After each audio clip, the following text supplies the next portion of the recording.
సరిగ్గా 10 సంవత్సరాల క్రితం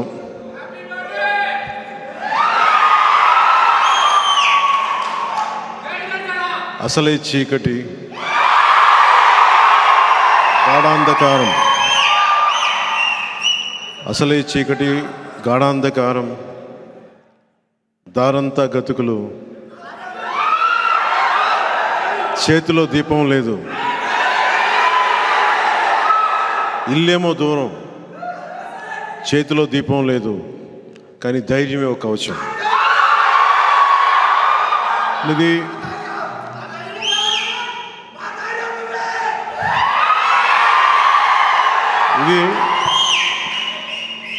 ఎందుకు ఈ కవితా పంక్తులు చెప్పాను?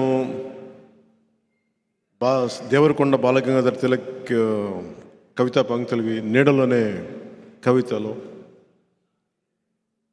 ఇది ఏ సందర్భంలో చెప్పాను, ఎందుకు 2014లో చెప్పాల్సి వచ్చింది అనడానికి, జనసేన ఒక మధ్యతరగతి మనిషికి కోపం వచ్చి రాజకీయం చేస్తే ఎలా ఉంటుందో జనసేన సగటు చిన్నపాటి ఉద్యోగాలు చేసుకొని ఉద్యోగస్తుల కుటుంబంలో నుంచి వచ్చి సంఘం కట్టుబాట్లకి తల ఉంచి ముందుకెళ్తూ ట్యాక్సులు కడతా ఎవరిని ఇబ్బంది పెట్టకుండా తనదైన జీవితం బతికే ఒక సగటు మధ్య తరగతి మనిషి వాళ్ళ కోపం, వాళ్ళ ఆవేదన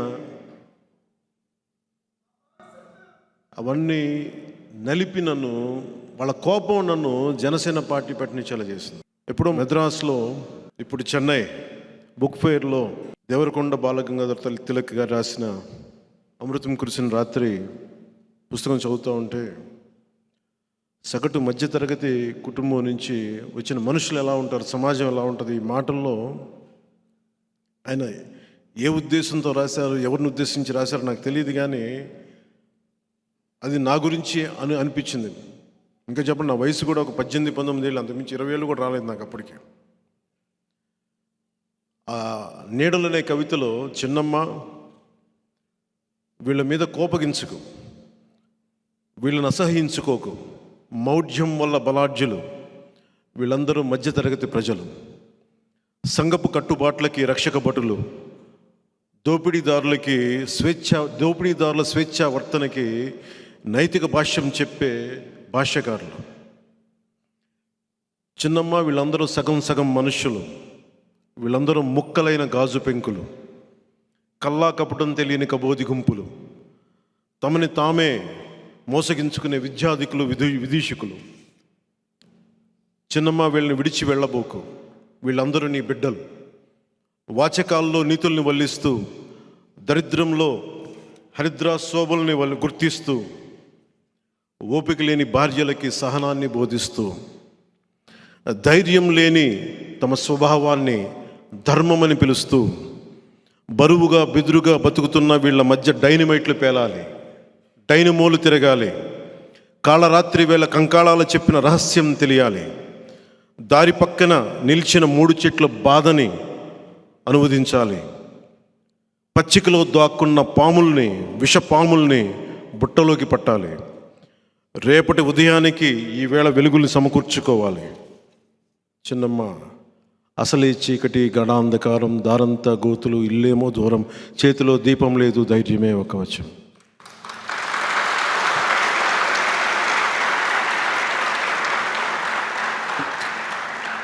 ఈ పదాలు ఈ కవిత నేను చదువుతున్నప్పుడు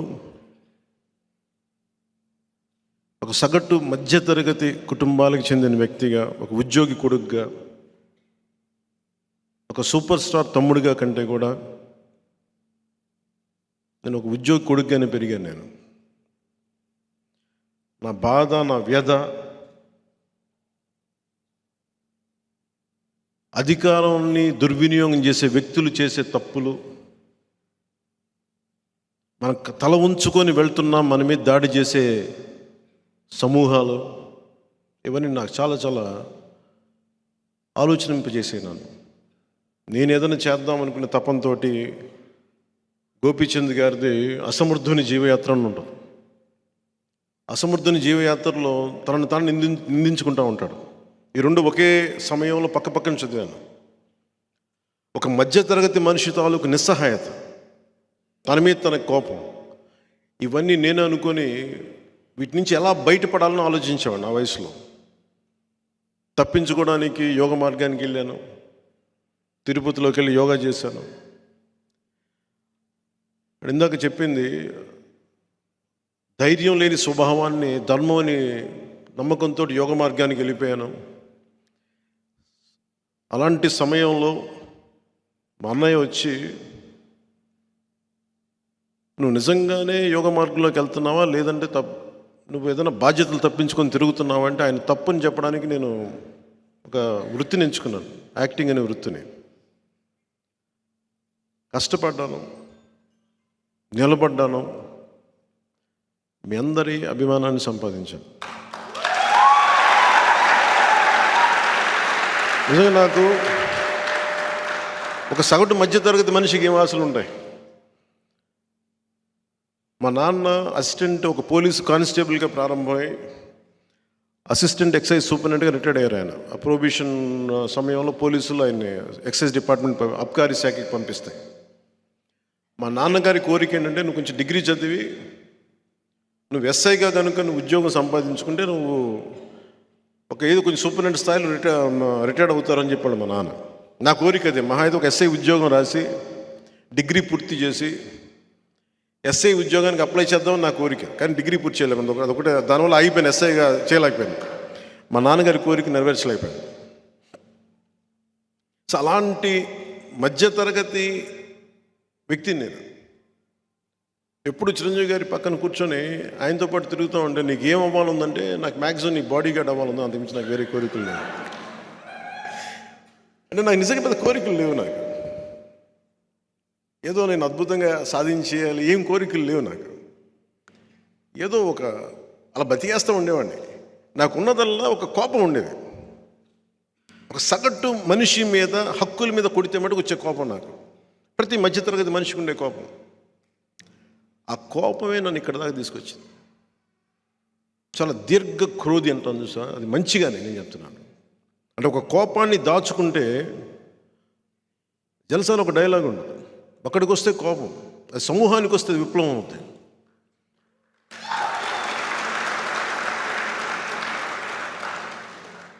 అంటే చాలామందికి అర్థం కాదు. ఈ రోజున మనం మాట్లాడుతూ ఉంటే, ఎందుకు మీతోనే మాట్లాడాలి, ఎందుకు ప్రత్యేకించి సోషల్ మీడియాలో ప్రభావితం చేసే శక్తియుక్తులున్న మీరు, శతజ్ఞి అనగానే అందరూ ఏమనుకుంటారంటే, కూర్చోబెట్టి ఒక 10 మంది నా ఎంప్లాయీస్ అనుకుంటున్నారు. శతజ్ఞి అంటే జన సైనికులు, ప్రతి ఒక్కడు, ప్రతి వీర మహిళ, అన్యాయం కోసం తిరగబడ్డ ప్రతి ఒక్కడు శతజ్ఞిలా పేలుతాడు. వైసీపీ వాళ్ళు వచ్చి 5 మంది ఉంటున్న 10 మంది ఉంటున్న అపార్ట్మెంట్లో దాడి చేస్తే, నువ్వు ప్రతి ఊరు ప్రతి వాడవాడ నువ్వు వెళ్ళాలి. శతజ్ఞి అనేది ఒక అపార్ట్మెంట్లో ఉండే శతజ్ఞి కాదు. అది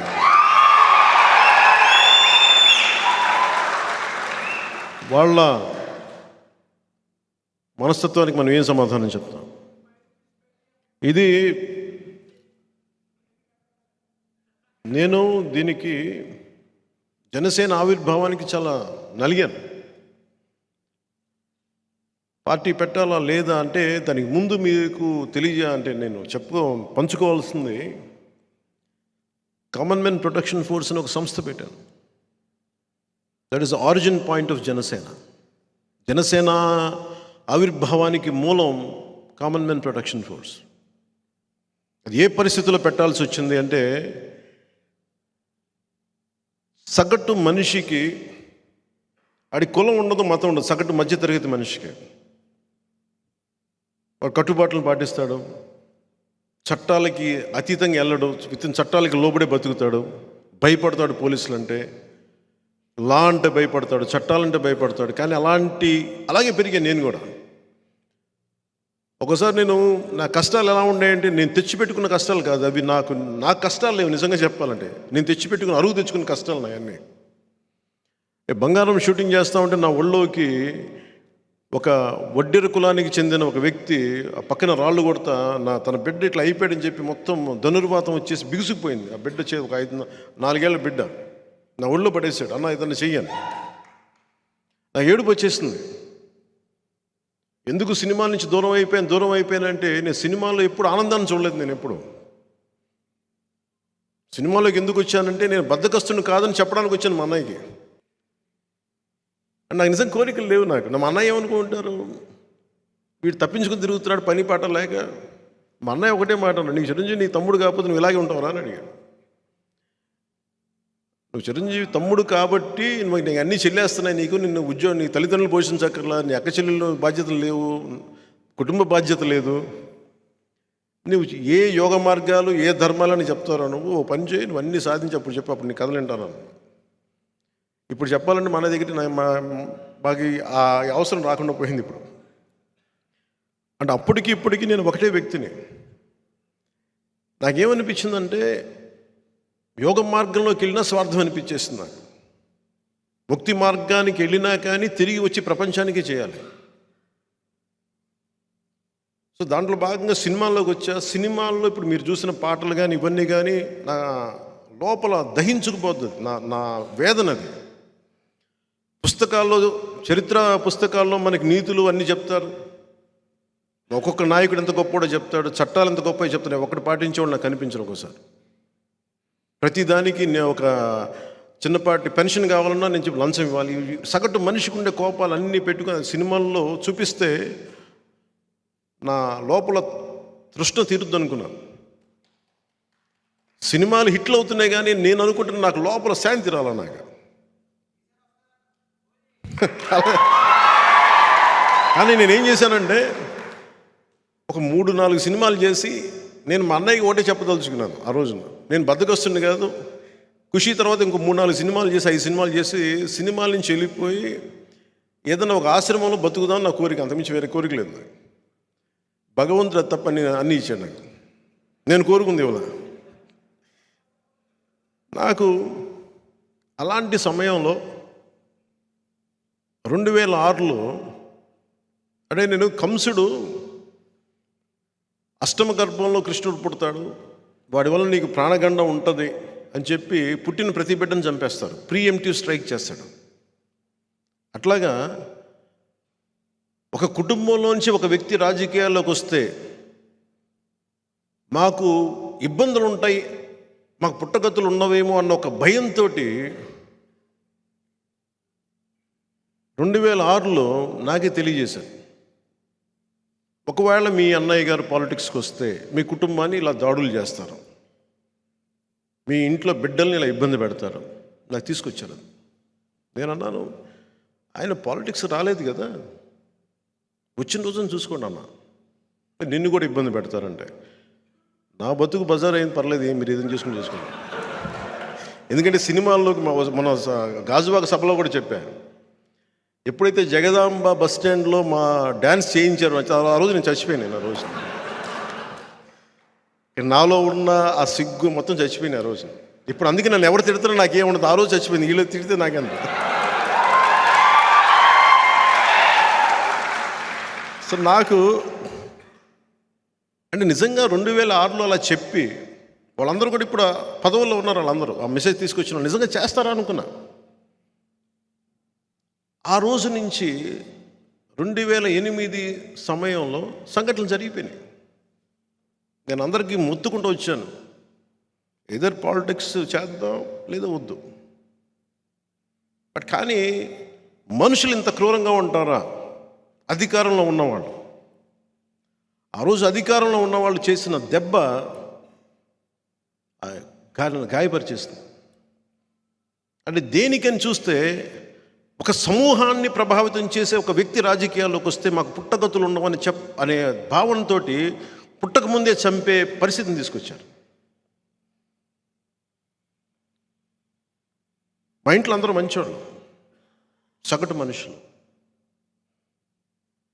వాళ్ళు కొట్టిన దెబ్బ నేను తట్టుకోలేకపోయాను. నేను చూసే వాళ్ళకి నేను చాలా ఆవేశపరులా కనిపిస్తాను. అనాలోచితంగా చేశానేమో అనిపిస్తేమో అలా కొన్ని సమయాల్లో. ఏమి కోరుకోను, నాకేం ఉండదు కోరిక. అలాంటి సమయంలో నేను నాకున్న ఇష్టమైన రివాల్వర్ని, నా ప్రాణ రక్షణ కోసం కొనుక్కున్న ఒక రివాల్వర్ని కామన్మెన్ ప్రొటెక్షన్ ఫోర్స్ అని పెట్టి ఇచ్చేసాను. దేనికి ఇచ్చానంటే, ఈ రోజు నుంచి నాకు ప్రాణ రక్షణ అవసరం లేదు, బతికిన ప్రతిరోజు బతికినట్టు అంతే. కానీ వాళ్ళు వ్యక్తుల సమూహం నాకు అనవసరం. ఒక వ్యక్తి, ఒక పార్టీయా, ఒక కుటుంబమా, ఒక వర్గమా నాకు అనవసరం. ఒక సగటు మనిషి మీద కొట్టిన దెబ్బ అది. నాలాంటి వాళ్ళు చాలా చోట్ల ఉంటారు అని చెప్పి కామన్మెన్ ప్రొటెక్షన్ ఫోర్స్ పెట్టి, ఆ రోజు నాకు ఎవరైతే అండగా ఉన్నారో అదే వ్యక్తులు ఈ రోజున జనసేన పార్టీకి మూల స్తంభాలయ్యారు. 150 మందితో ప్రారంభించాం. 150 మందితో ప్రారంభించాం. ఈ రోజున 6.5 లక్షల మంది క్రియాశీల కార్యకర్తలతోటి, వందలాది మంది నాయకులతోటి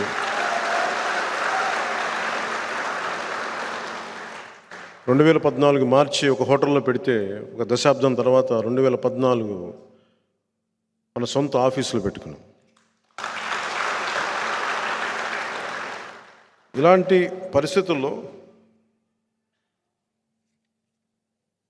చాలా నలిగాను నేను. ఒక ఆశయం కోసం వచ్చిన వాడిని ఓడిపోతే నాకు ఎలా అనిపించిందంటే శూన్యం అనిపించింది. నేనేం ఆశించలా. ఎందుకంటే 2010 నేను ఎప్పుడు, మీరు గుర్తు తెచ్చుకుంటే, మీరు 2014లో 25 సంవత్సరాల ప్రయత్నం ఇదని చెప్పాను. నేను చాలా ఆలోచించే చెప్పాను. ఎందుకంటే 2009లో నేను కామన్మెన్ ప్రొటెక్షన్ ఫోర్స్ పక్కన పెట్టిన తర్వాత వచ్చిన రాజకీయ ప్రస్థానంలో ఎవరెవరు వచ్చి దూరిపోయారు. 18 మంది ఎమ్మెల్యేని గెలిచిన తర్వాత కూడా నిలబెట్టుకోలేకపోతే నాకు అనిపించింది, పార్టీని నడపలేమని చెప్పి వచ్చిన వ్యక్తులు ఈ రోజున మంత్రి పదవులు అన్నీ పడతా ఉండి నాకు అనిపించింది, ఒక బలమైన సర్పాన్ని కూడా చలిచీమలు చంపేస్తాయి అనడానికి నిదర్శనం ఆ ప్రయాణం. అలాంటి చలిచీమలు నేను పక్కన పెట్టుకోలేదు. అలాంటి చలిచీమల్ని నేను అధికారం కోసం పెట్టుకోలేదు, మార్పు కోసం వచ్చాను. ఆ మార్పు ఎలాంటిదంటే, సగటు మనిషి ధైర్యంగా సమాజం మీద అన్యాయం జరిగితే తిరగబడేలాగా. ఒక సుగాలి ప్రీతి తల్లి వచ్చి, అన్న నా బిడ్డ అన్యాయానికి గురి చనిపోయిందన్న అంటే, ఆ తల్లి కోసం తిరగబడే అంత ధైర్యం ఇవ్వడం కోసం వచ్చాను నేను సమాజంలోకి. తద్వారా అధికారం వస్తే సంతోషం, కానీ అధికారం లేకపోతే మేము ఏం చెయ్యం అనే పరిస్థితి నుంచి నేను పక్కన పెట్టేశాను. ఉన్న ప్రభుత్వం ప్రామిసులు చేసి మరి అధికారంలోకి వచ్చి మీకు ఇన్ని చేస్తామంటే, వాళ్ళ గోడు వినకపోతే జనవాణి కార్యక్రమం, నేను ఆ గోడు విన్నాను. నేను చేయగలిగిందంత చేశాను దానికి. 2014 నుంచి 19 వరకు నేను కన్స్ట్రక్టివ్ రోలే ఆడడానికి నిర్ణయించుకున్నాను. ఓట్లని చీల్చేయడం, ఎందుకంటే ఒక సగటు మధ్యతరగతి మనిషి దృష్టిలో పెట్టుకుని చేశాను అది. ఓట్లని చీల్చేయడం ఈజీ, తేలిక. వైసీపీ పార్టీ మీద కానీ జగన్ మీద కానీ నాకు వ్యక్తిగతంగా ద్వేషం లేదు. నాకు వాళ్ళ విధానాల మీద నాకు విసుగు.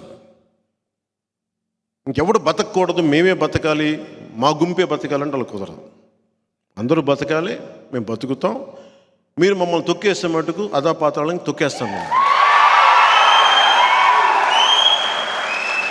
వాళ్ళు ఇప్పుడు దాకా రౌడీలను చూసుండొచ్చు, రాజకీయ నాయకులను చూసుండొచ్చు, కానీ ఒక మధ్యతరగతి మనిషి తిరుగుబాటు చేస్తే ఎలా ఉంటుందో రుచి చూడలేదు. వాళ్ళందరూ ఏమనుకున్నారు, 2006లో, 2008, 2009లో, 2014 వరకు నేను భయపడతాను అనుకుంటారు. మీరు కొట్టే కొద్దీ ఇంకా నేను బలం పెరిగిపోతున్నాను, దెబ్బ పడే కొద్దీ. ఒక శిల్పాన్ని చెయ్యాలంటే దెబ్బ పడే కొద్దీ, ఒక అందమైన ఆకృతిని చెయ్యాలి అంటే ప్రతి దెబ్బ, ఉలి దెబ్బ అనవసరమైన ముక్కను తీసేస్తుంది. అలా మీరు కొట్టే ప్రతి దెబ్బ నాలో అనవసరమైన ముక్క నేను వదిలేసుకుంటాను. నింగిలోకి వెళ్ళే రాకెట్ ఆ పేలోడ్ని వాడుకొని ఎట్లా నింగిలోకి వెళ్తాను, మీరు కొట్టే ప్రతి దెబ్బ నేను అలా వాడుకొని పైకి ఎదుగుతాను, ఎక్కి అధాపత్రం తొక్కేస్తాను. ఇదే నిర్ణయించుకున్నాను. ఇది ఈ దశాబ్ద కాలంలో నానా మాట్లాడినారు, పిచ్చి తిట్లు తిట్టారు. నా ఇంట్లో వాళ్ళు అడుగుతూ ఉండరు, నువ్వు ఎందుకు రాజకీయాలకు వెళ్ళావు? ఈ రోజున మొన్న యాక్చువల్గా ఈ మీటింగ్ ఎందుకు ప్రారంభించినా కూడా కారణం చెప్తాను. మిమ్మల్ని ఇష్టపడే సినిమాల్లో మిమ్మల్ని ఇష్టపడే అభిమాన సంఖ్య బలం ఎక్కువ, మీరు వాళ్ళని రాజకీయంగా వాళ్ళు కన్వర్ట్ అవ్వట్లేదంటే నేను అలా ఎవరిని కన్వర్ట్ చేయనని చెప్పాను. ఈ దేశం నా ఒక్కడిదే కాదు, మీది కూడా. ఈ సమాజం నా ఒక్కడిదే కాదు, మీది కూడా. కరోనా వస్తే నా ఒక్కడికే రాదు, మీకు కూడా వస్తుంది. వైసీపీ రోడ్లు ఎగిపోతే ఆ రోడ్లో నా కారు ఒకటే కాదు, నా బండి ఒకటే కాదు, నా కాలు ఒకటే కాదు, మీరు కూడా వెళ్తాయి. సో నేను కలెక్టివ్గా ఆలోచిస్తాను. మధ్యతరగతి, ఇందాక తిలక్ చెప్పిన మధ్యతరగతి మనుషులాగా దోపిడీ చేసే వాళ్ళకి ఒక నైతిక భాషని ఇచ్చే వ్యక్తిని కాదు నేను. నాకు ఇదే అనిపించింది. మీ అభిమానుల్ని చేయండి. నా అభిమానులు అందరూ వైసీపీకి ఓటేశారు ఎక్కువ శాతం. నేనంటే చెప్పాలి, మీరని కాదు ఇప్పుడు కాదు, నేను లాస్ట్ టైం చెప్తాను. ఎందుకు చెప్తున్నా అంటే ఇది అంటే మన సినిమాలో నన్ను ఇష్టపడే అభిమానుల గురించి ప్రత్యేకించి మాట్లాడుతున్నాను. ఇది మీ బాధ్యత, ఇది మీ దేశం. ఇది మీరు ఏ మేరా జహా, ఏ మేరా ఘర్, ఏ మేరా ఆసియా అనేది నేను సినిమాలో చప్పట్లు కొట్టి 3 గంటలకు వెళ్ళిపోవడానికి నేను పెట్టుకున్నది నా పిచ్చి అనుకోండి, నా ఇష్టం అనుకోండి. కానీ పుస్తకాల్లో చదివింది అందరూ చదివి వదిలేస్తారు, నేను పాటిస్తాను అంతే. దాన్ని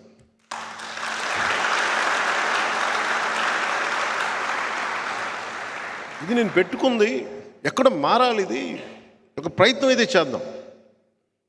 ప్రతి ఒక్కళ్ళు ఏమంటాం, సినిమాలో జరిగింది మనకి నిజ జీవితంలో జరగదు. ఎందుకు జరగదు? ఇదే సినిమాల్లో మీరు గంగతో రాంబాబు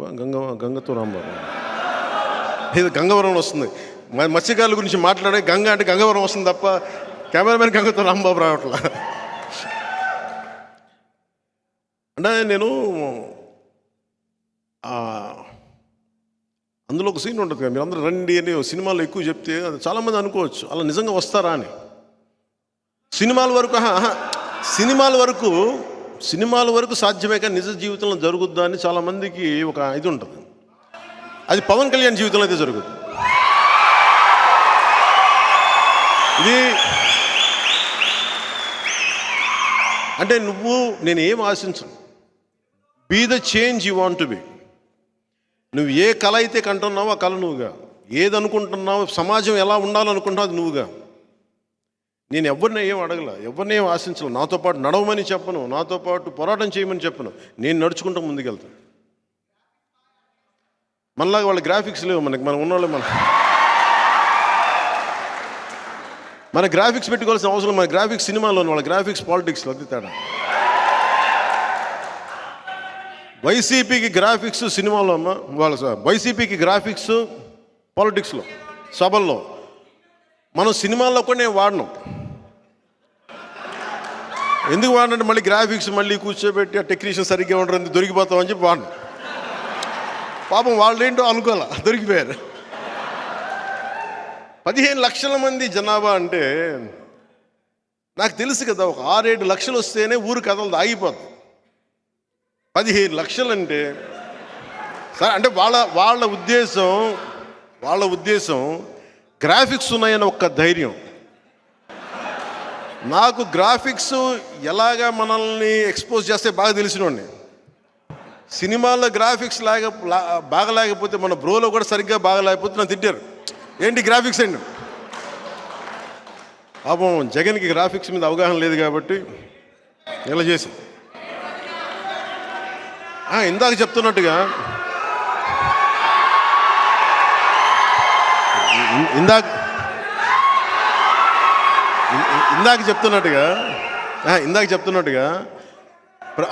ఒక మధ్యతరగతి మనిషికి ఒక మధ్యతరగతి మనిషికి కోపం వస్తే వాడు తిరుగుబాటు చేస్తే ఎలా ఉంటుందో వైసీపీ వాళ్ళకి విశాఖపట్నం చూపించాం. ఒక మధ్యతరగతి మనిషికి కోపం వస్తే నువ్వు ఆంధ్ర తెలంగాణ బోర్డర్ లాపితే ఎలా ఉంటుందో చూపించాం.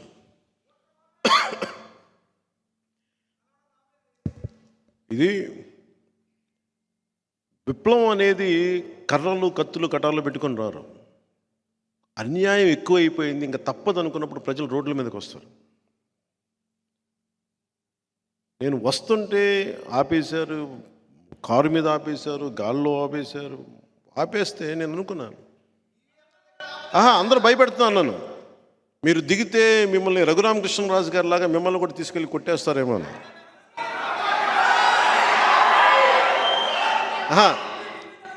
అలాగే ఆ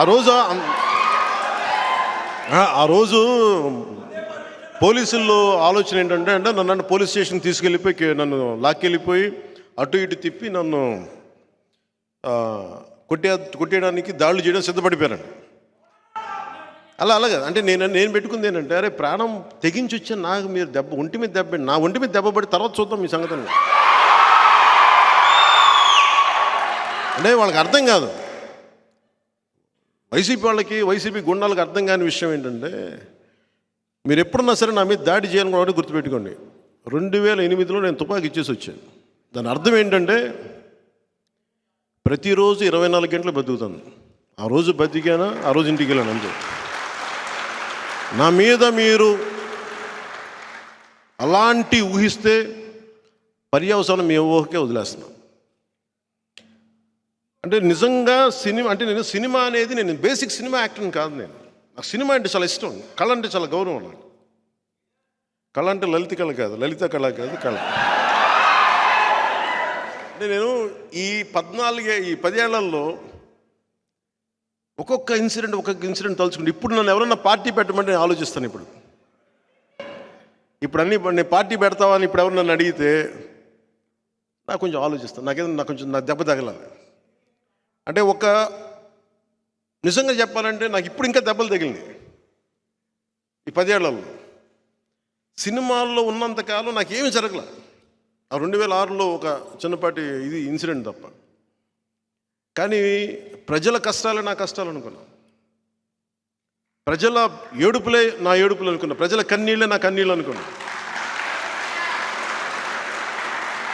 నాకు చెగువేరా ఎందుకు ఇష్టం అంటే, ఎర్నెస్టో చెగువేరా లోక్నాయక్ జయప్రకాష్ నారాయణ్ కానీ, దీనికి మూలం నేను ఈ బాధ అంతా ఎక్కువైపోయి, సినిమాలు ఎక్కువ, ఈ పొలిటిక్స్ అంతా ఒక సినిమాలో పెట్టేసి దీన్ని తీర్చేసుకొని ఎక్కడికైనా వెళ్ళిపోదామని ఆలోచిస్తున్నాను. అందుకని సత్యాగ్రహం సినిమా స్టార్ట్ చేశాను. కానీ స్టార్ట్ చేశాక అనిపించింది, అది స్క్రిప్ట్ అన్నీ అయిపోయి రాసే ప్రాసెస్లో స్క్రిప్ట్ రాసి డబ్బులు సంపాదించడం కంటే కూడా దీన్ని నిజ జీవితంలో చేయడం తేలిక అనిపించింది నాకు. సో నేను ఆ రోజు ఆపేశాను స్క్రిప్ట్. మా రత్నం గారికి క్షమాపణలు చెప్పాను, డబ్బులు ఏం తీసుకోలేదు అనుకోండి. అప్పటికి సినిమా ఆపేశాను. తర్వాత బంగారం చేసిన తర్వాత దానికి కాంపెన్సేషన్. సో ఈరోజు నేను చేస్తున్నా, ఆ రోజు సినిమాలో ఎలా నిలబడాలి ఒకటి అనుకున్నానో అది నేను నిజ జీవితంలో చేస్తున్నాను. సగటు మధ్యతరగతి మనిషి తిరుగుబాటు ఎలా ఉంటుందో, ఎందుకంటే సినిమాలో చాలా వాస్తవాలని అవాస్తవాలని రెండు కలపచ్చు, జీవితంలో వాస్తవాలే ఉంటాయి. అలాంటి నడిపించుకుంటే ఇక్కడ దాకా తీసుకొచ్చాను. ఈ 2014, 2019 నేను అనుకుంది అంచెలంచెలుగా పార్టీని పెంచుదామని. నాకు బలం లేదని నాకు తెలుసు. అందరికీ ఈ సందర్భంగా నేను చెప్పదలుచుకుంటుంది, పవన్ కళ్యాణ్ ఒక నటుడిగా లేదంటే ప్రజాభిమానం ఉన్న వ్యక్తిగా ప్రపంచమంతా తెలుసు. పొలిటికల్ పార్టీగా జనసేన రెండు విభిన్నమైన అంశాలే. పవన్ కళ్యాణ్, జనసేన పార్టీ రెండింటిని కలపకూడదు. ఆ కలపడానికి సమయం పడుతుంది. అందుకనే 2.5 దశాబ్దాల సమయం చెప్పాను. నేను నడవాలి. ఒక ఎంఎస్సి స్టూడెంటు ఫిజిక్స్ నేర్చుకున్న తర్వాత మళ్ళీ న్యూక్లియర్ ఫిజిక్స్కి వెళ్ళాలన్నా లేదా కెమిస్ట్రీకి వెళ్ళాలి, మళ్ళీ సపరేట్ అధ్యయనం చేయాలి, దానికి ఇంకా చదవాలి. నేను ఒక పాపులర్ యాక్టర్ అయినంత మాత్రాన రాజకీయాల్లోకి రాగానే అది వెంటనే అది ట్రాన్స్ఫర్ అవ్వదు, అధికారంగానే పవర్ కానీ. అందుకే నేను ఒక దశాబ్దం, ఒక ఒక 2.5 దశాబ్దం పనిచేద్దామని నిర్ణయించుకుంటే నాకున్న అభిమాన బలం ఏం చేస్తుంటే వాళ్ళకి మాట పట్టరాళ్ళు. మోడీ గారికి నమస్కారం చేసినా నువ్వు మోడీ గారికి నమస్కారం ఎందుకు చేస్తూ ఉండవు? అరే ఆయన మహానాయకుడు, ఆయనకి నమస్కారం అంటే ఒకసారి ఏమైపోద్దంటే అభిమానం ఎదగనివ్వదు. ఒకసారి అభిమానం ఏముంటుంది, నిన్ను వేరే నాయకులు తిడుతున్నా, వైసీపీ వాళ్ళు తిడుతున్నా మేము చచ్చిపోతాం, ఎందుకు వచ్చావు రాజకీయాల్లో అంటారు. నేను రాజకీయాల్లో మీకోసం అలా ఏడుస్తున్న సుగాలి ప్రీతి తల్లి కోసం వచ్చాను. నా నేల ఇది, నా దేశం ఇది, నా సమాజం. సినిమాలు వస్తే వచ్చినాయి, చప్పట్లు పడితే పడినాయి, డబ్బులు వస్తే వచ్చినాయి, డబ్బులు పోతే పోయినాయి. అంటే నేను చాలామందికి మా ఇంట్లో కూడా చెప్పాను, ఎందుకు పాలిటిక్స్ అని ఒకటి చెప్పాను. నేను ఏమి పాలిటిక్స్ చేయకపోయినా వచ్చి నన్ను కొడతా ఉన్నాను, నేను ఏం చేయమంటా. శుభ్రంగా సినిమాలు కూర్చొని చేద్దామంటే అత్తారింటికి దారేదిని పని కట్టుకొని నన్ను ఇంటర్నెట్లో రిలీజ్ చేశారు. చెప్పాను, నన్ను బతకనివ్వరు ఎవరన్నా. నా ఎదుగుదల నాకు శాపం అయిపోయింది, మీరు గుండెల్లో ఉన్న అభిమానమే నాకు శాపం అయిపోయింది. ఇంతకాడికి రాజకీయం చేద్దాం, రాజకీయం చేసుకున్నాను. నాకు ఆ భయాలు లేవు నాకు. సో 2014-19 నుంచి అంచెలంచెలుగా పెంచుదాం అనుకున్న పార్టీ నేను ఇబ్బంది పడుతుంది. ఈ పార్టీకి రికగ్నైజ్డ్ పొలిటికల్ పార్టీ అయిపోయింది జనసేన. 18 లక్షల పైచీలకు ఓట్లు వచ్చినాయి మనకి. అదే కనుక ఒక 10 నియోజకవర్గాల్లో కనుక ఉండుంటే దాదాపు ఒక 2 ఎంపీలు, 10-12 సీట్లు ఎమ్మెల్యే సీట్లు ఈ పార్టీ రికగ్నైజ్డ్ పొలిటికల్ పార్టీ అయిపోయింది. ఆ రోజు నా వ్యూహాన్ని ఎవరు అమలు చేయనివ్వలేదు. నేను వెళ్తే జనం వచ్చేస్తారు, లక్షలాది మంది జనం, లక్షలాది ఓటర్లు కాదు. చాలా నాకు స్పష్టత ఉంది, చాలా స్పష్టత ఉంది. పవన్ కళ్యాణ్ వ్యక్తిగా నాకు అతని మీద అవగాహన ఉంది. పవన్ కళ్యాణ్ ఒక పార్టీ నాయకుడు, అతని పార్టీ మీద కూడా నాకు చాలా అవగాహన ఉంది. అందుకే నాకు వ్యూహం నాకు వదిలేయండి ఎందుకని అడుగుతానంటే, నన్ను అర్థం చేసుకున్నంతగా నాకు అరమరికలు ఉండవు నా దగ్గర. చాలా బ్లాక్ అండ్ వైట్లో చూస్తాను పవన్ కళ్యాణ్ అనే వ్యక్తిని. కానీ మీ గుండెల్లో అభిమానం అంటే మీరని కాదు, బట్ నన్ను ఇట్లా చూద్దాం అనుకున్న వాళ్ళకి ఎవరి దగ్గర తగ్గడం ఒప్పుకోరు. తగ్గడం చాలా అవసరం, చాలా అవసరం. చిన్నప్పుడు మా టీచర్ చెప్పారు, తను తగ్గించుకున్నవాడు హెచ్చింపబడిన. తగ్గే కొద్ది ఎదుగుతాం తప్ప నాశనం. అణిమాది అష్టసిద్ధుల్లో అణిమ చిన్నపాటి అణువు రూపం దాల్చడం. అంతేగాని అది పరిస్థితులు కుదరనప్పుడు, పరిస్థితులు ముందుకు తీసుకెళ్ళినప్పుడు you have to cut down your size. అంతేగాని బయట ఇక్కడ ఈ స్థానం ఉంది కదా అని ఇక్కడ నేను చెలాయిస్తానంటే కుదరదు ఇక్కడ. అందుకే నేను ఈ స్థానాలన్నింటినీ కూడా 19లో నేను ఒక 30 స్థానాలు పోటీ చేద్దాం అనుకున్నాను. ఆ రోజు నన్ను అందరూ కూర్చోబెట్టి ఇవి చేసి ఒత్తిడి పెడితే నిస్సహాయత వదిలేశాను. నా దారుణం ఏంటంటే నేను ఓడిపోతున్నాను సంగతి కూడా నాకు తెలుసు. కానీ యుద్ధం చేసేటప్పుడు ఇంక ఓటమి చేయాలో అపజేయాలని ఆలోచించాం, యుద్ధమే చేయాలి. నాకు ఆ జ్ఞానం ఉంటుంది కదా, మనకు ఓట్లు పడతాయా పడవని. భీమవరంలో కూడా నాకు ఓడిపోతాను అర్థమైంది. నాకు ప్రచారం ముగించగానే నాకు అర్థమైంది నేను భీమవరంలో ఓడిపోతున్నాను. గాజువాకలో అయితే ఎలా ఓడిపోతాను నాకు అర్థమైంది. భీమవరం ప్రచారం నాకు అర్థమైంది, ఓడిపోతాను. వీటన్నిటినీ తట్టుకొని సినిమాలన్నీ ఆపేసుకొని డబ్బులు లేక కొన్ని నేషన్ వైడ్ ఫిల్మ్స్ తీయగలిగే కేపబిలిటీస్ ఉండి ఇంత అభిమాన బలం ఉండి నేను అనుకుంటా ఉన్నా, ఒకటికి ఇంత పిచ్చి మంచిదా అని అనుకున్నా. ఓడిపోయిన తర్వాత సమాజం మీద కానీ దేశం మీద కానీ ఇంత పిచ్చి మంచిదా అనుకున్నా. కానీ భగవంతుడు నాకు ఒకటే చెప్పాడు, అది నీ బాధ్యత, నువ్వు నిర్వర్తించు. కర్మయోగి నువ్వు, అంతే చేయాలని. కర్మయోగమే చేయాలి, ఫలితం నీకు అనవసరం. పార్టీని ఎలా నడపాలో నాకు తెలియలేదు, డబ్బులు ఎక్కడి నుంచి వస్తాయి. అలాంటి సమయంలో నాకు వెన్నంటి ఉన్న నా స్నేహితుడు, నా సన్నిహితుడు అయిన త్రివిక్రమ్ శ్రీనివాస్ గారికి మనస్ఫూర్తిగా ధన్యవాదాలు తెలుపుతున్నాను. అంటే నేను సమాజం కోసం ఆలోచిస్తే నా కోసం ఆలోచించేవాడు ఒక ఉండాలి కదా. అలాగా వచ్చి నా కోసం ఒక వకీల్ సాబ్ అనే సినిమా చూపించి ఇది బాగుంటుందేమో చూడండి అంటే, అలాగా వచ్చి ఒక 3-4 సినిమాలు చేశాం. నా కోసం ఆయన స్క్రిప్ట్ రాసి, ఆయనకి ఏమాత్రం నేను పాలిటిక్స్కి వెళ్ళడం ఇష్టం లేదు ఆయనకి. కానీ నా వ్యధ భరించలేక ఆయన జల్సాలో కూడా ఆ ఇంటర్వెల్ సీను నా కోపం, అది సగటు మనిషి తాలూకు కోపం, ఇంటర్వెల్ సీన్ అది. నేను చిన్నప్పుడు ఒక టీన్స్లో ఈ ఉద్యమాల వైపు వెళ్ళిపోదాం అనుకునేవాడిని. ఆ కోపం అట్లాగే ఉండిపోయి నా వ్యధ చూసి ఆయన కనీసం ఇతనికి సినిమాలు ఈ డైలాగులు రాసేస్తే ఇక ఆగిపోతాడేమో, పాలిటిక్స్ వెళ్ళడేమో అనుకొని జలసాల డైలాగులు రాశాను. దాని తర్వాత ఇంకా పెట్టిరిగిపోయాను నేను. సో సినిమాలు ఆగట్లా, ఇంకా ఆయన చేతులతో వదిలేసాడు, మీ ఇష్టం, మీరు ఏం చేసుకున్న వల్లగా. అది అనడానికి తప్పదు కాబట్టి ఇంక ప్రయాణంతో ఆయన నన్ను భరిస్తూ ఉంటాడు. అలాగే నన్ను అండగా ఉన్న చాలాసార్లు అనిపిస్తుంది, నా కుటుంబం నన్ను ఎంత అర్థం చేసుకున్నారో నాకు తెలియదు, నా రక్తం ఎంత అర్థం చేసుకున్నారో తెలియదు.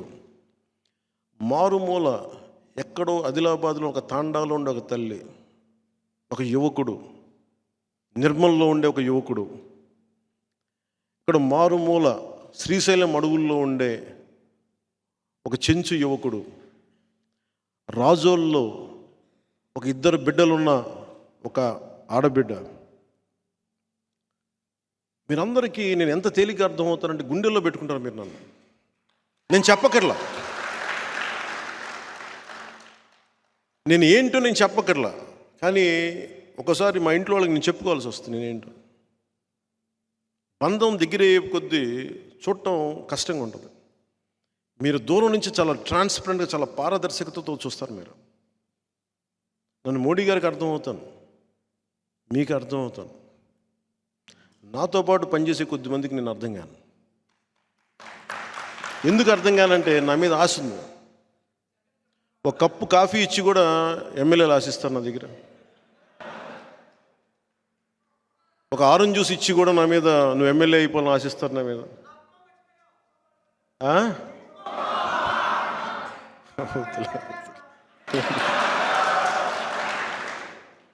ఏమో ఆయన ఇంక నేను ఎందుకు లేను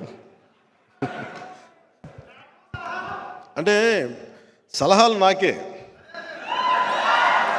పవన్ కళ్యాణ్ అనేవాడు సలహాలు చాలా తేలిగ్గా ఉంటాయి. ఏదో తెల్లబట్టలు వేసుకుని ఊగుతూ నడుస్తూ ఉంటాడు అటు ఇటు. ఇట్లా నీకు సలహా ఇస్తాను సార్, చెప్పండి సార్. చాలా చాలా పద్ధతి కూర్చొస్తా, చెప్పండి సార్, ఇలా కూర్చుంటే. నువ్వేం చేయాలంటే ఏ నియోజకవర్గంలో ఎవరిని పెట్టాలో నాకు చెప్తారు. నేను గౌరవిస్తాను, కరెక్ట్, గుర్తిస్తా. మరీ నన్ను అంత చావు కొట్టకూడదు కదా. అంటే వైసీపీని తిట్టాల్సిన పరిస్థితుల్లో కూడా నన్ను తిడతానంటే ఎట్లా? నేను నిజంగా మధ్యతరగతి మనిషికి కులం, మతం, ప్రాంతాలు ఏమి ఉండవు. వాడి కష్టాలు, వాడి బాధలే ఉంటాయి. ఆడి చాలా ప్లెయిన్గా ఉంటారు మధ్యతరగతి మనుషులు. ఈ పాలిటిక్స్లో అందరి గురించి ఆలోచిస్తున్నాం, కానీ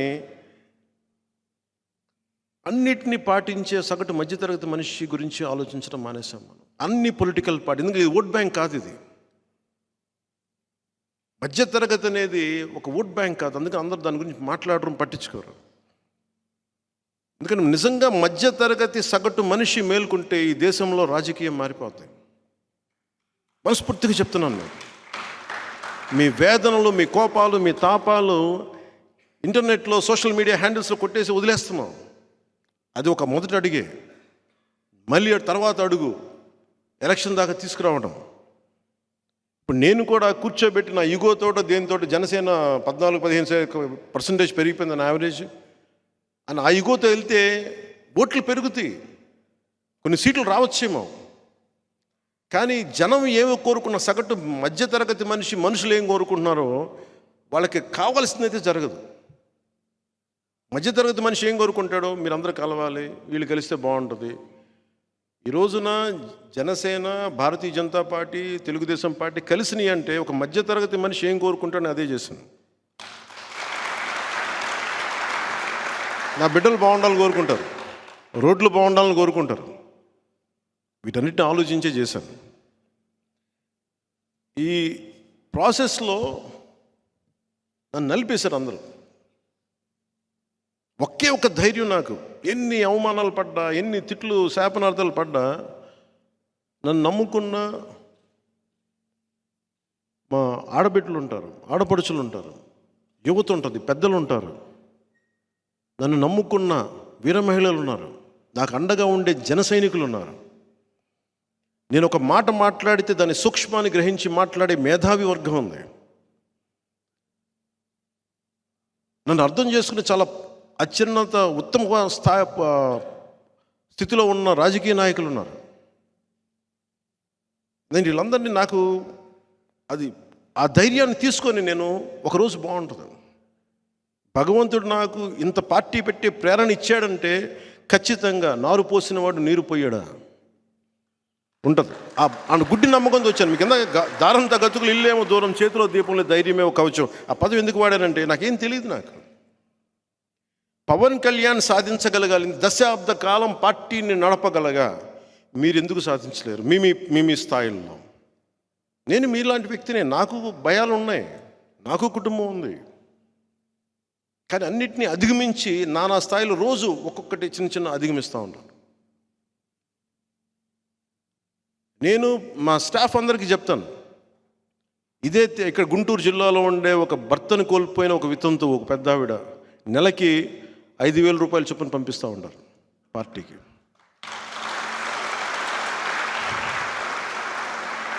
రాజోల్లో రోజుకి 500-600 సంపాదించే ఒక కూలి, ఒక రైతు కూలి, రోజుకి అతను కోరికంటే 100 రూపాయలు జనసేనకి పంపించడం.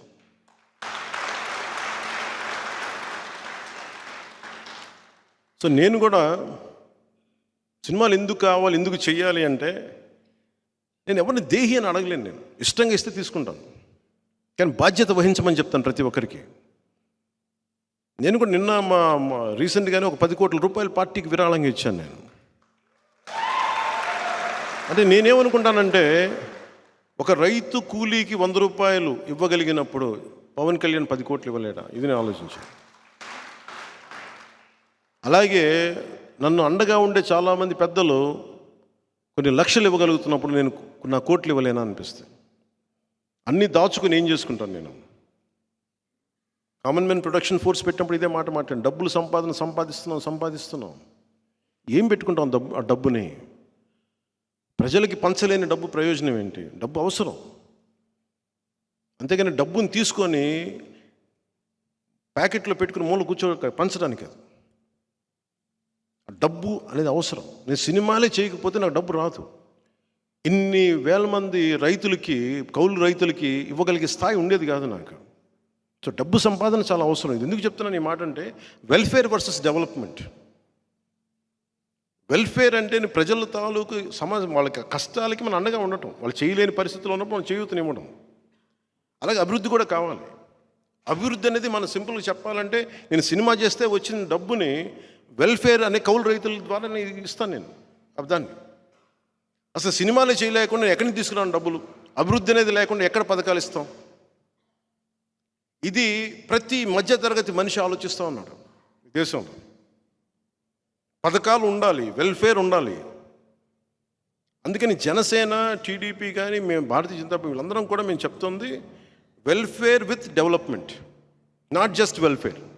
అప్పులు తెచ్చి అభివృద్ధి అనేది కాదు. అందుకని నేను మాట ఇస్తున్నాను ప్రతి ఒక్కరికి కూడా, అభివృద్ధి అనేది ఉంటుంది. దాంతోపాటు జగన్ చేసేదానికంటే కూడా 10 ఎక్కువే ఉంటుంది. కానీ ఎందుకంటే మాకు అవసరం లేవు.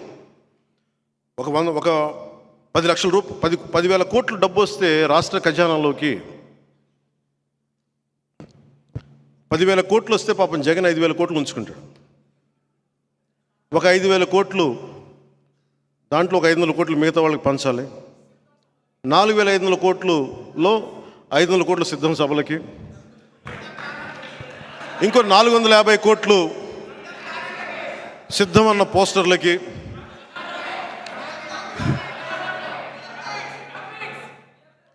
ఒక 54,34 రూపాయలు గ్రాఫిక్స్కి, మిగతా డబ్బు వెల్ఫేర్కి.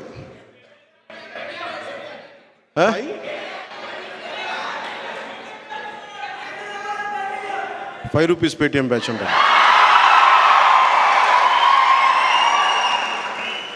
అంటే మిగతాది వెల్ఫేర్కి ఇస్తారు. ఆ డబ్బులు అయిపోతే మళ్ళీ అప్పులు తేవాలి. అప్పులు తెచ్చి వెల్ఫేర్ చేస్తే అప్పులు తెచ్చి వెల్ఫేర్ చేసుకుంటూ వెళ్ళిపోతే ప్రతి ఆటో డ్రైవరు, ప్రతి మహిళ,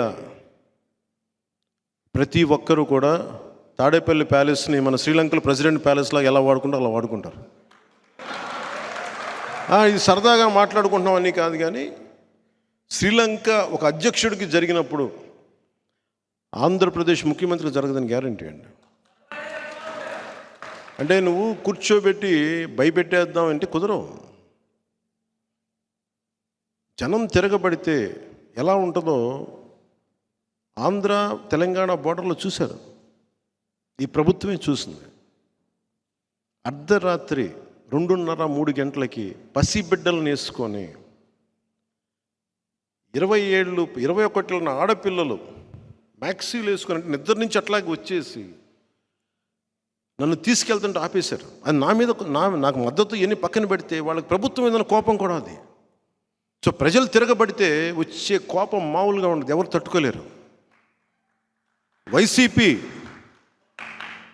నేను 2014-9 నుంచి మిమ్మల్ని భరిస్తూ ఉన్నాను, గుర్తుపెట్టుకోండి. ప్రత్యేకించి మిమ్మల్ని మీ జగన్ వర్గీయుల గురించి చెప్తున్నాను. నాకు కొత్త కాదు మీతో గొడవ.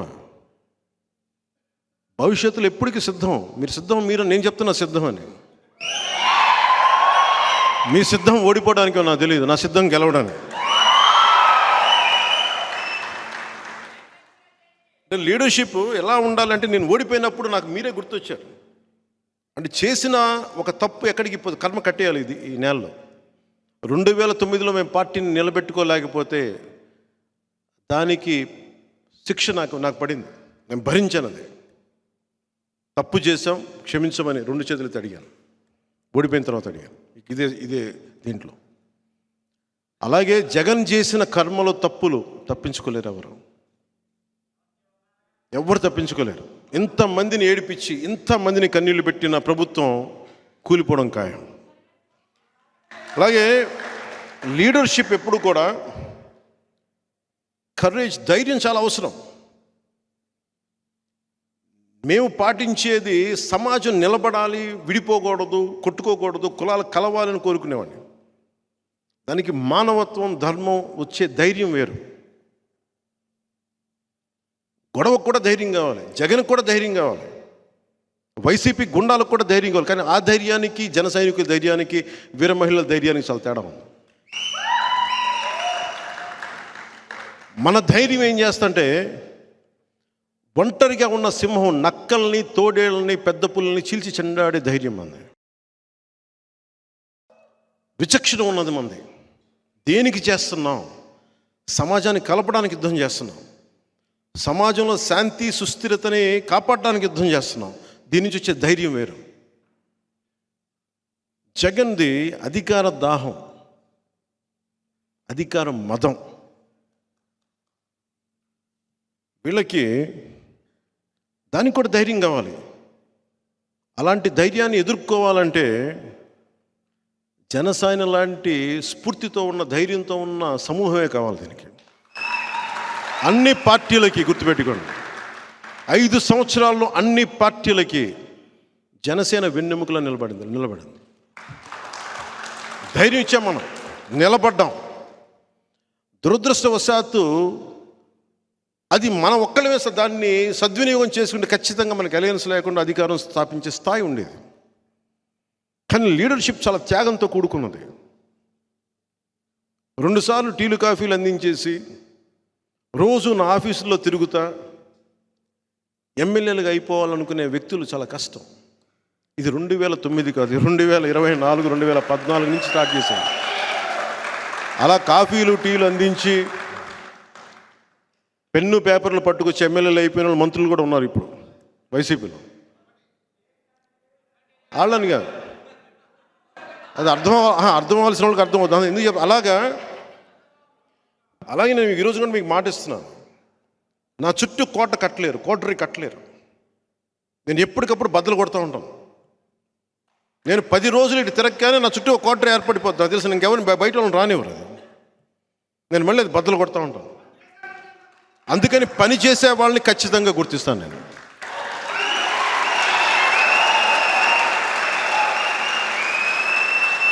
పని చెయ్యని వ్యక్తుల్ని గుర్తించకపోవడం అంటే ఏముండదు, కానీ నన్ను బ్లాక్మెయిల్ చేసే వాళ్ళని మటుకు నేను అస్సలు స్పేర్ చేయను. వాళ్ళకి అర్థం కావాల్సింది నేను మెత్తగా వ్యక్తిని కాదు, మెత్తగా కనిపిస్తాను. నేను చాలా తెగించిన వ్యక్తిని. నేను మెత్తగా కనిపించినంత మాత్రాన, మెత్తగా మాట్లాడినంత మాత్రాన నన్ను కూర్చొని ఆడేసుకుందామంటే తర్వాత భవిష్యత్తులో నేను ఆడేసుకుంటాను మీ అందరితోటి. ఎందుకంటే ఇది మీరు నా మీద దాడి చేస్తే నేను పెద్ద పట్టించుకోను. నా బిడ్డ జనసేన, నా బిడ్డ గుండెల్లో పెంచాను నన్ను. జనసేన మీద, జన సైనికుల మీద, వీర మహిళల మీద, నా వ్యవస్థ మీద, సమాజం మీద, దేశం మీద దాడి చేస్తే వాడిని ఎవడైనా ప్రత్యర్థి కానీ శత్రువు కానీ పరిగణిస్తాను. భవిష్యత్తులో పడ్డ అన్న ప్రతి మాటకి జాగ్రత్తగా వినండి మాట. టీవీల్లో చూస్తున్న వాళ్ళకి, ప్రత్యేకించి వైసీపీ గుంపుకి చెప్తున్నా,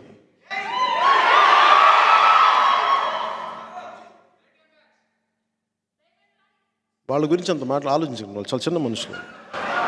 మీరు అనవసరంగా వాళ్ళని పెంచి పెద్ద చేస్తారు. ఈ వైసీపీకి నన్ను బద్నాం చేద్దామని ఆలోచించే ప్రతి ఒక్కరికి కూడా చెప్తున్నాను, భవిష్యత్తులో ఎవరిని వదలం. గుర్తుపెట్టుకోండి. మీరు కాళ్ళ వేళ్ల మీద పడ్డా కూడా నాకు కనికరం రాదు. గుర్తుపెట్టుకోండి.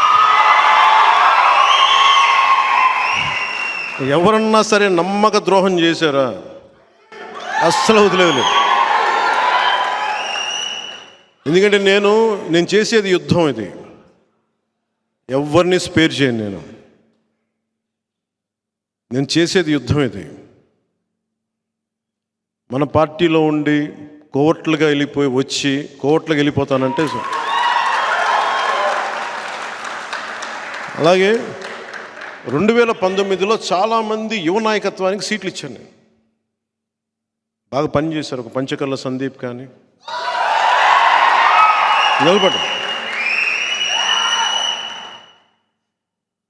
ఒక టీసీ వరుణ్ కానీ, మేము తెలియపోవచ్చు. అనంతపురం చాలామంది యువత, ఒక చైతన్య కానీ, ఒక రామ్మోహన్ కానీ, వీళ్ళందరూ కూడా చాలా బాగా చేశారు పనులు. ఇలాంటి చాలామంది ఉన్నారు. ఒక పోతిని మహేష్ కానీ. నేను ఎవరిని అంటే సమస్య ఏమొచ్చిందంటే, అందరినీ ప్రొవైడ్ చేయడానికి 2 సమస్యలు. కొంతమందికి ఇవ్వగలిగాను, ఇచ్చి ఈ అలయన్స్లో భారతీయ జనతా పార్టీ కోరుకోవడం వల్ల కొన్ని సీట్లు వదులుకోవాల్సి వచ్చింది అదనంగా. దాంట్లో కొంతమంది మన వాళ్ళే నష్టపోయారు. మధ్యవర్తిత్వం వహిస్తే ఏమి నష్టపోతామో నాకు బాగా అర్థమైంది. ఇప్పుడు పెద్ద మనసుతో వెళ్తే మనం చిన్న చేసుకునే వాళ్ళు అయ్యాం. కానీ మంచిదే.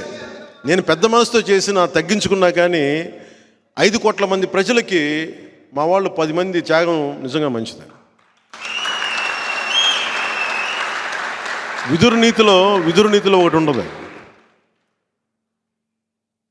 ఒక రాజ్యం కోసం, ఒక కుటుంబం కోసం ఒక వ్యక్తి, ఒక గ్రామం కోసం ఒక కుటుంబం, ఒక రాజ్యం కోసం ఒక గ్రామాన్ని వదులుకోక తప్పదని. అంటే ఒక రాజ్యక్షేమం కోసం గ్రామాన్ని కూడా వదులుకోక తప్పదని. అలాగే ఒకసారి మేము రాజ్యక్షేమం కోసం, ఆంధ్ర రాజ్యక్షేమం కోసం నాతో సహా మేము త్యాగాలు చేయాల్సి వచ్చింది. ఒక పార్లమెంట్ సీట్ కూడా వదులుకోవాల్సి వచ్చింది. స్వయాన మా అన్న,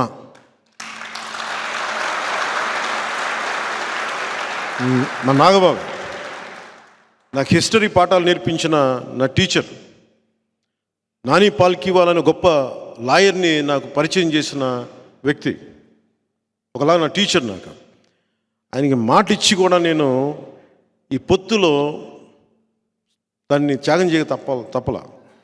అలాంటిది మా అన్న ఈరోజు పొద్దునే లెటర్ పంపించాడు, ఏం పర్లేదు నేను నీకు అండగా ఉంటాను, నువ్వు చెప్పిన 21 నియోజకవర్గాల్లో, అంటే నువ్వు చెప్పిన 21 నియోజకవర్గాల్లో మన అందరి అభ్యర్థుల కోసం కృషి చేస్తాను, నువ్వు ఎక్కడైతే అలయన్స్ పార్ట్నర్స్ ఉన్నారో ఎక్కడికి వెళ్ళమంటో అక్కడికి వెళ్ళి నేను పనిచేస్తానని మనస్ఫూర్తిగా మా అన్నయ్య నాగబాబు గారికి నన్ను అర్థం చేసుకున్నందుకు ప్రత్యేకంగా నా కృతజ్ఞతలు. అది ఇవి ఎందుకు చెప్తున్నానంటే త్యాగాలు చేయకుండా ఎవరూ లేవు. వీటన్నిటి వెనక రాష్ట్రం బాగుండాలని ఒక ప్రయోజనం. కొంతమందికి వచ్చినాయి, కొంతమందికి రాలేదు. రేపు పొద్దున ప్రెస్ మీట్లు పెట్టి నన్ను తిడితే నేనేం బాధపడను, నేను మీ ఆవేదన అర్థం చేసుకోగలను. కానీ స్థాయికి మించి చేస్తే మటుకు క్రమశిక్షణ చర్యలు తప్పవు. ఎందుకంటే మీరు నన్ను వ్యక్తిగతంగా ఏదైనా తిట్టండి, పొత్తు ధర్మాన్ని మటుకు ఆ స్ఫూర్తిని చంపకండి.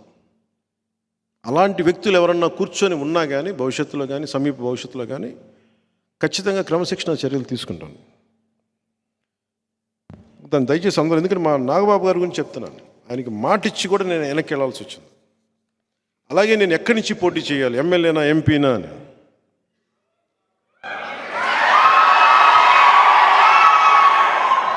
మీరు చెప్పండి. ఒక నిమిషం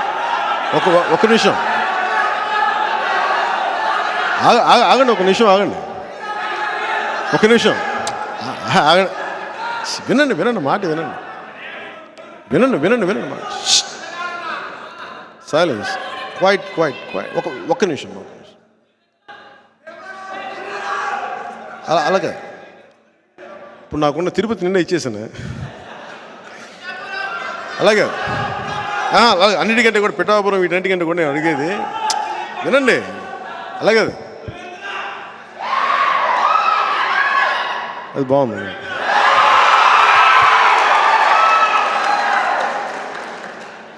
ఇది నేను పోటీ చేద్దాం అనుకుంది ఎమ్మెల్యే గానా ఎంపీ గానా అని అనుకున్నాను. సమస్య ఏముందంటే చాలామంది పెద్దలు నన్ను కోరుకున్నారు మీరు రెండిట్లో పోటీ చేయమని. కానీ కన్ఫ్యూజన్ ఏముంటుందంటే క్రాస్ ఓటింగ్ ఉంటుందా, నిలబడతామా లేదా, ఇవన్నీ ఉన్నాయి. సో అది ఎలా చేద్దాం ఏంటి అనేది ఇంకొద్ది రోజుల్లో ఒకటైతే ఖచ్చితంగా చెప్పగలను.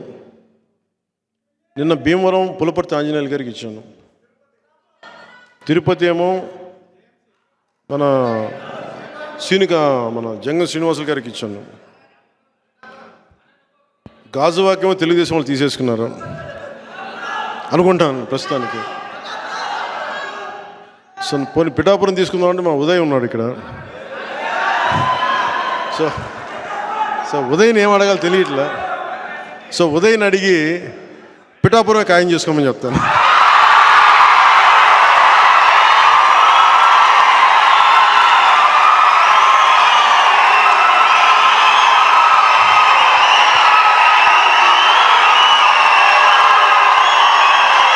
Thank you.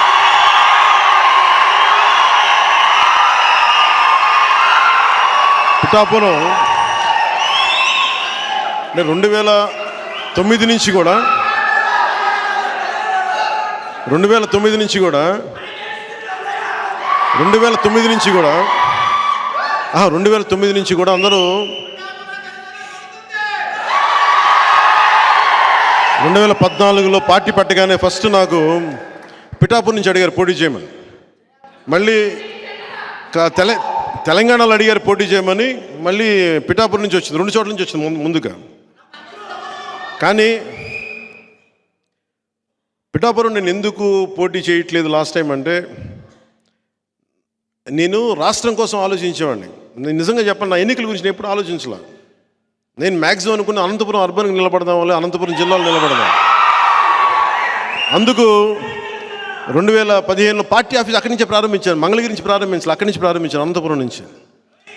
కానీ దాన్ని ఇప్పుడు నేను ఒక బాధ్యతను మోస్తున్నప్పుడు, నేను ఒక బాధ్యత ఇచ్చినప్పుడు దాన్ని మోసుకెళ్ళే వ్యక్తుల సమూహం లేదు నాకు అక్కడ.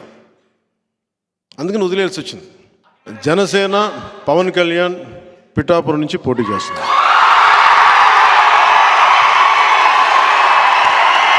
నా గురువు దత్తాత్రేయుల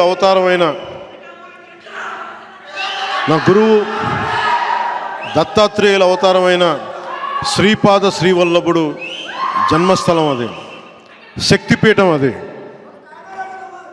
అక్కడి నుంచి పోటీ చేస్తాం. అనంతపురంలో కొడదాం తర్వాత భవిష్యత్తులో. ఇప్పుడు పొత్తు కొట్టనే, తర్వాత జనసేన కొడదాం.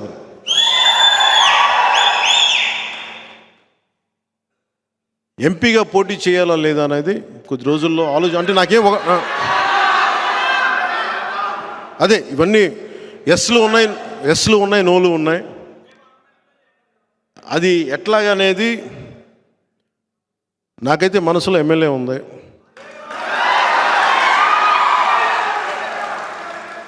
అందుకే నేను దాని మీద ఏం వ్యాఖ్యానించట్లేదు. పెద్దలతో మాట్లాడి నా నిర్ణయం చెప్తాను వాళ్ళకి.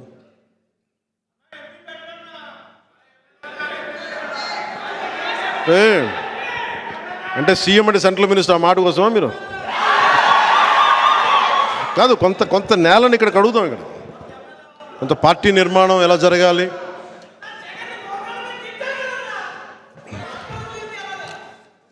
ఎక్కడికి అంటే ఇవన్నీ కూర్చోబెట్టుకొని ఇవన్నీ ఈసారి 21 స్థానాలకి పరిమితం అయిపోయినా కానీ మొన్నదాకా 98% స్ట్రైకింగ్ రేట్ అని చెప్పా. ఇప్పుడు 100% కొట్టాలి.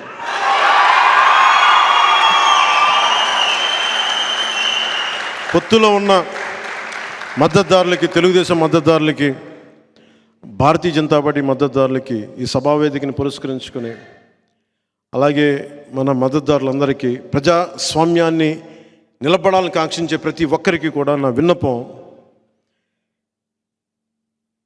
ఈ ఎన్నికల్లో 21 సీట్లు మాకు సంపూర్ణమైన మెజారిటీ ఇవ్వండి. మాకు సంపూర్ణమైన మెజారిటీ ఇవ్వండి. ఎందుకంటే నేననేవాడిని పార్టీ పెట్టి నడిపితే ఇక్కడ దాకా పట్టుకొచ్చాం. 21 సీట్లు వస్తే ఏ స్థాయిలో చూపించగలను నాకు ఒక్క అవకాశం ఇవ్వమని కోరుకున్నాను. నేను జగన్ లాగా ఏమీ పని చేయకుండా ఒక్క ఛాన్స్ అని అడగట్లే, జగన్ లాగా.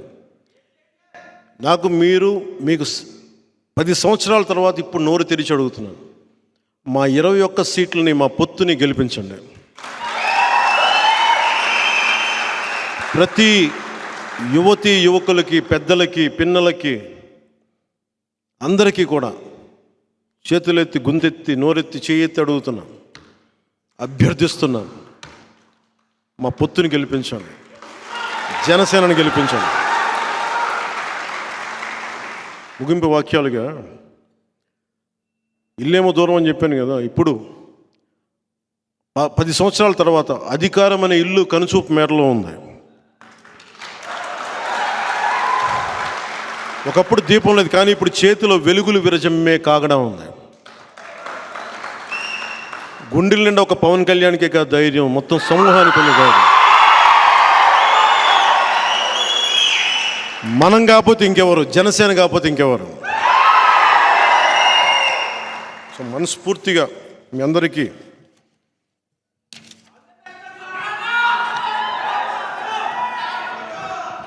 నేను ముఖ్యం మీ నుంచి కోరుకునేది కూడా, మీ మెసేజ్ తీసుకెళ్లాల్సిందే. నా దగ్గర హిందూ ధర్మం, ఇస్లాం, క్రిస్టియానిటీ సపరేట్గా ఉండదు. నేను మానవతావాదిని, జాషువా విశ్వనరుణ్ణి, దాశరథి కృష్ణమాచార్య ఆ పోరాట స్ఫూర్తిని నింపుకున్నవాడిని, గుంటూరు శేషేంద్ర శర్మ తాలూకు గుండెల్లో ఉండే ధైర్యాన్ని నింపుకున్నవాడిని, శ్రీశ్రీ విప్లవాన్ని, తిలక్ తాలూకు వేదనని, వీళ్ళందరినీ గుండెల్లో పెట్టుకున్నవాడిని. నా వల్ల ఈ సమాజానికి మేలే చేస్తాను తప్ప చెడు చేయను.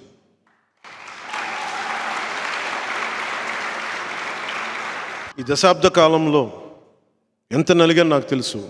ఈ 5 సంవత్సరాల్లో ఆంధ్రప్రదేశ్ సుస్థిరత కోసం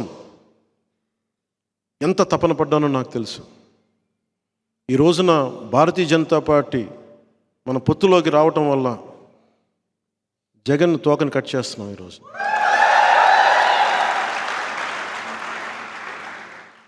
కాకపోతే ఇక్కడి దాకా తీసుకురావడానికి చాలా నలిగాం, చాలా ఇబ్బందులు పడ్డాం, త్యాగం చేశాం.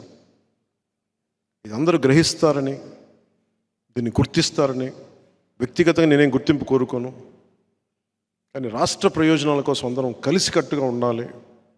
Beyond caste, beyond creed, beyond religion, beyond region, we all should be as one. ఒకళ్ళు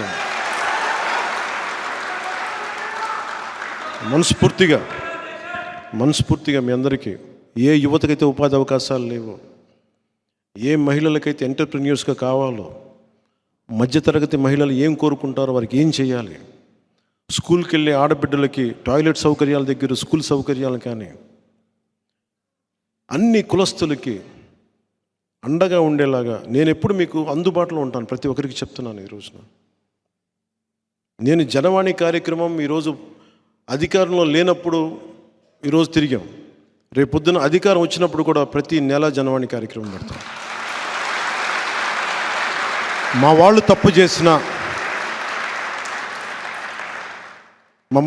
తప్పు చేసినా అది మీరు నా దృష్టికి తీసుకొస్తే మేము కరెక్ట్ చేసుకుంటాం. ఇంకా మనస్ఫూర్తిగా ప్రతి ఒక్కరికి వచ్చిన మీ అందరికీ ప్రతి ఒక్కరికి ధన్యవాదాలు తెలుపుకుంటూ, ప్రత్యేకించి భవిష్యత్తులో వచ్చే సభలో చెప్తాను దివ్యాంగులకు సంబంధించి ఎలాంటి ఆలోచనలు ఉన్నాయి,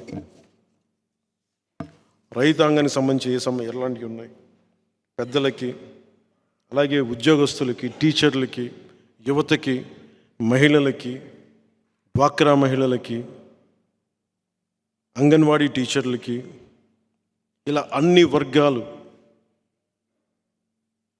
అలాగే మీరు మైనారిటీలు కాదు, మీరు మెజారిటీలు అని చెప్పి నేను అనుకుంటాను ముస్లింల గురించి.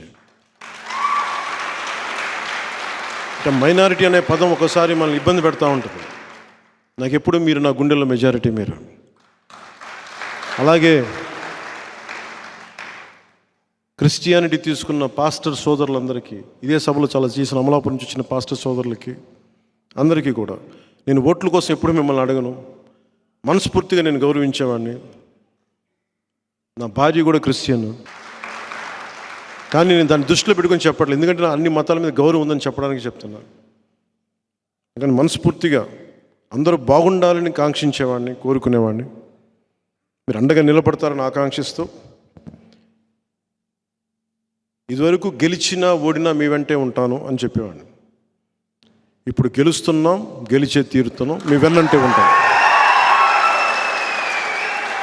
కష్టాలు అయిపోయినాయి, ఇప్పుడు ఛాలెంజ్లే ఉన్నాయి. ఛాలెంజెస్ ఏంటంటే భవిష్యత్తు నిర్మాణం ఎలా చేయాలి, దాని మీదే ఛాలెంజ్. జగన్ పోతున్నాడు, వైసీపీ పోతుంది, పొత్తు గెలుస్తుంది. ఏ రౌడీ మూకలైతే అరాచకం చేసినాయో ఆ రౌడీ మూకలకి జనసేన అనే శక్తి చూపిస్తాం.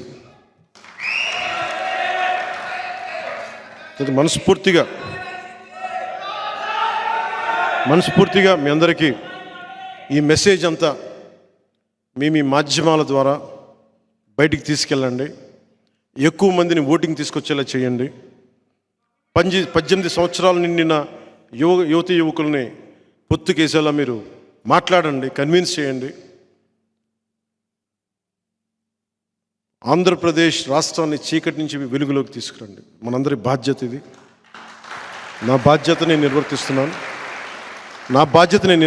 మీ బాధ్యత మీరు, మనందరి బాధ్యత ఎవరి కాళ్ళు నిర్వర్తిద్దాం. సోషల్ మీడియా గురించి, సోషల్ మీడియా ఒక గ్రేట్ టూల్. అది కత్తిని తీసుకెళ్ళి జగన్ చేతిలో పెడితే బాబాయ్ని చంపేస్తాడు. సజ్జల్ గారా, నాకు తెలీదు. నాకు చాలా కాంప్లికేటెడ్ తీరుస్తున్నాను, నాకు తెలీదు. అది బాబాయ్ గారు చనిపోయారు. అంటే సోషల్ మీడియా టూల్ అంటే కత్తి లాంటిది. దాంతో కూరగాయలు చేసి కట్ చేసి కూరపప్పు వండుకోవచ్చు, బతకచ్చు, ఎదుటి మనుషులను పొడి చేయొచ్చు, కోడి కత్తితో కూర్చొని డ్రామాలు కూడా చేయొచ్చు. కానీ సోషల్ మీడియా సచ్ టూల్. నేను ఎందుకు సోషల్ మీడియాలో కూడా చాలా అరుదుగా వాడతాను, అవసరమైన మేరకే వాడతాను. ఫాలోవర్స్ కోసం ఈ పిచ్చిగా నేను చేయలేను. నేను లైక్స్ కోసం, డిస్లైక్స్ కోసం నేను చూడను. కాకపోతే social media is the greatest tool. ఒక తెల్ల పేపర్ ఇస్తే దాని మీద ఒక కవి రాస్తే, శ్రీశ్రీ రాస్తే మహాప్రస్థానం వస్తాయి. జగన్కి ఇస్తే బూతులు వస్తాయి. So social media is such a great tool. మీరు విదేశాల్లో కూర్చొని ఇక్కడది మీరు నిర్ధారించకండి. సోషల్ మీడియాని ఎంతవరకు వాడాలో అంతవరకే వాడండి.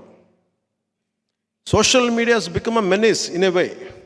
చచ్చిపోతున్నారు చాలామంది, నలిగిపోతున్నారు. అది ఈ పొలిటికల్ రైవల్స్కి అది వెపన్ అయిపోతుంది. మన వాళ్ళకు కూడా చెప్తున్నాను, మీరు ప్రత్యర్థులను తిట్టేటప్పుడు కూడా ఒకవేళ మీరు భాషని తట్టుకోలేనంతగా తిడితే మటుకు ఇందుకు తిడుతున్నామని వాళ్ళది పోస్ట్ చేయండి, తప్పక తిడుతున్నామని. అంతేగాని మీరు ఎదురుపడిపోయి చిన్నపాటి కామెంట్ నేను తిట్టినా కానీ కొంచెం భరించండి పాలన. మహా అయితే ఏం జరగద్దు, మీరు ఒకటే ఆలోచించండి, ఆకాశం మీద ఉమ్మేస్తే ఎక్కడికి వెళ్తుంది? మహా అయితే కుడి కన్ను మీద కానీ ముక్కు మీద కానీ పడతాయి. అంటే వాళ్ళు ఐడి చేసిన దాన్ని బట్టి. జనసేన ఏదైనా కాదు, మనం సోషల్ మీడియాని బీ రెస్పాన్సిబుల్. ఎందుకంటే సోషల్ మీడియాలో భవిష్యత్తులో ఒక డేటా ప్రొటెక్షన్ బిల్ వస్తుంది, డేటా సెక్యూరిటీ బిల్, ఇవన్నీ వస్తున్నాయి. అందువల్ల ఇప్పటి నుంచే దీన్ని మనం క్రమబద్ధీకరణ చేసుకుంటే it would be great tool. అలాగే ఆర్టిఫిషియల్ ఇంటెలిజెన్స్,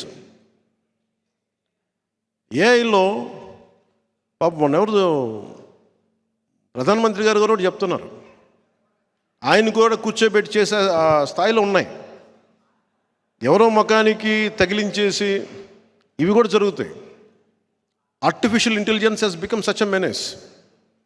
ఇవన్నీ దృష్టిలో పెట్టుకొని, ఇవన్నీ ఎందుకంటే ఫాల్స్ ఇన్ఫర్మేషన్, డిస్ఇన్ఫర్మేషన్ చాలా ఎక్కువ ఉంటుంది. Misinformation, disinformation.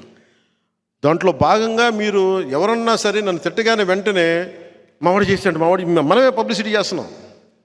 మీరు చేయకండి, నిర్ధారించుకోండి. అలాగే మన మీదే కాదు, ఈవెన్ వైసీపీ మీద వచ్చినా కానీ ఇది వాస్తవం అవాస్తవమా కాదా నిర్ధారించుకోండి. ఎందుకంటే మనం దాన్ని భరించద్దు. దాన్ని తప్పైనప్పుడు మటుకు మొత్తం మీద పడిపోండి, అది తప్పులేదు. కానీ అనవసరంగా మనం కూడా దాన్ని పెంచి పెద్ద చేయకండి. చాలాసార్లు నా దృష్టికి వైసీపీ నాయకులు జగన్ గారి ఇంట్లో విషయాలనే చెప్తూ ఉంటారు. వచ్చి